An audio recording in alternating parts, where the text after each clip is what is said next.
एक शायर की सुखद जीवन की कहानी।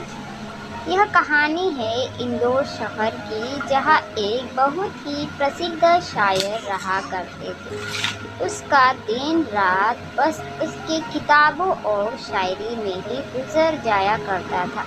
अब शायर है तो अंदाज़ा तो कुछ शायराना होगा ही, पर कुछ था उसके मन में जिस कारण अंदर से उदास रहा करते थे और अपने उदासी को शायरी का नाम देकर कागजों पर उतार दिया करते थे। पर कहते हैं ना कि सूरत इतनी आसानी से नहीं मिलती। उनकी प्रसिद्धि जरूर थी, लेकिन उनकी आर्थिक स्थिति लाचार थी। घर वालों ने तो बहुत पहले ही साथ छोड़ दिया था। बस जैसे तैसे गुजारा चल रहा था। ऊपर से तन्हाई ने जीना और दुश्वार सा कर दिया था। एक दिन उन्होंने अपने हालातों से तंग आकर उन्होंने अपने मन की हर बात, हर जज्बातों को कागजों में लिखकर किसी अनजान पते पर बिना सोचे समझे भेज दिया। उन्होंने सोचा कि यह पता तो गलत ही है, लौट कर वापस मेरे दरवाजे पर ही आएगा, तो क्यों न खुद को ही खत लिखूं। और इस तरह उन्होंने ऐसे कई खत उस अनजान जगह पर भेजना शुरू कर दिया। पर शायद किस्मत को कुछ और ही मंजूर था।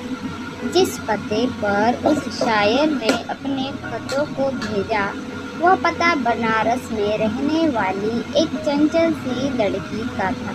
वह लड़की बनारस के एक वृद्ध आश्रम में काम किया करती थी। उसके माँ बाप ने उसकी शादी बहुत ही कम उम्र में लखनऊ के एक नामी खानदान में करवा दी थी। पर उसके पति की बहुत ही कम उम्र में मौत हो गई थी और घर वालों ने उस लड़की से हर रिश्ते तोड़ दिए।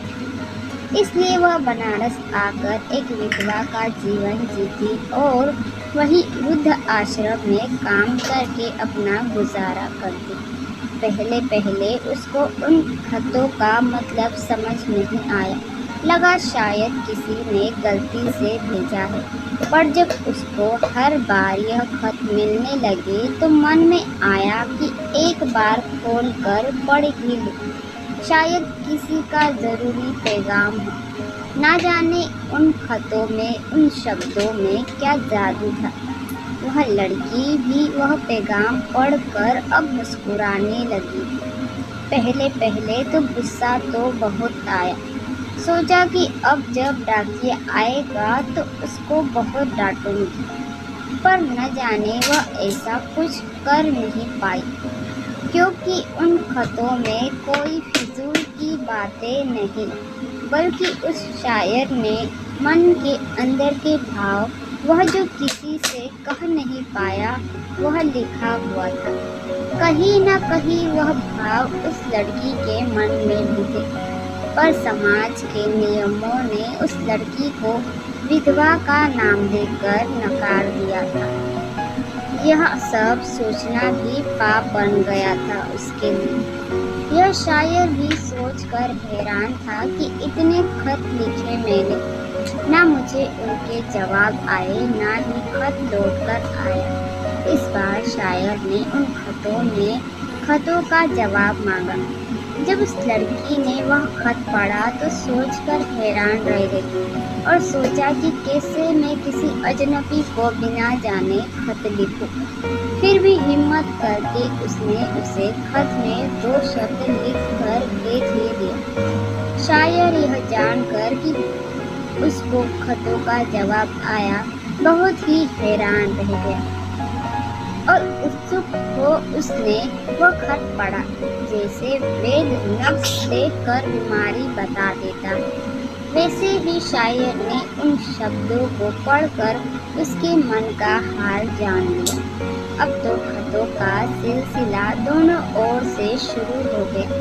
दोनों बहुत खुश रहने लगे, जैसे सब कुछ बदल सा गया। अब अलग ही मुस्कान रहने लगी एक दूसरे के चेहरे पर। शायद उन खतों का ही जादू था जो दोनों के मन में खुशी खुशियाँ भर रहा था। फिर एक दिन शायर ने अपने बारे में लिख कर भेजा कि वह क्या करता है, कौन है, कैसा है, सब लिखकर उसको भेजा। लड़की पढ़कर जान डर सी गई। उसके मन में यह ख्याल आया कि जो मैं कर रही हूँ वह भी एक विधवा के लिए पाप ही है, और अगर मैंने सच बताया तो यह खत आने बंद हो जाएगी। इस कश्मकश में उसको पूरी रात नींद नहीं आई। फिर भी उसने हिम्मत कर सब अपने बारे में सच लिख कर भेज दिया। जब शायर ने वह खत पढ़ा तो उसके दिल में उस लड़की के लिए इज्जत और सम्मान और बढ़ गया, और खत का आना बंद नहीं हुआ। यह देखकर वह लड़की भी बहुत खुश हो गई कि शायद कोई तो है जो मेरे मन की बात जानना चाहता है। फिर एक दिन खत में उस शायर ने पूछा, क्या हम एक दिन मिलेंगे? अगर हाँ तो कैसे, और ना तो क्यों नहीं? लड़की ने जवाब में लिखा, यह महज एक खत नहीं है, यह हमारे मन के भाव है जो सिर्फ हम समझ सकते हैं। यह दुनिया नहीं। मिलना जुलना हर कोई चाहता है, पर मैं नहीं चाहती कि यह दुनिया मेरे कारण आपको कुछ अपशब्द कहे। इसलिए अगर आपको अच्छा लगे तो क्यों ना हम केवल खत से ही जुड़े रहें। यह खत, यह शब्द तो केवल हमारे हैं।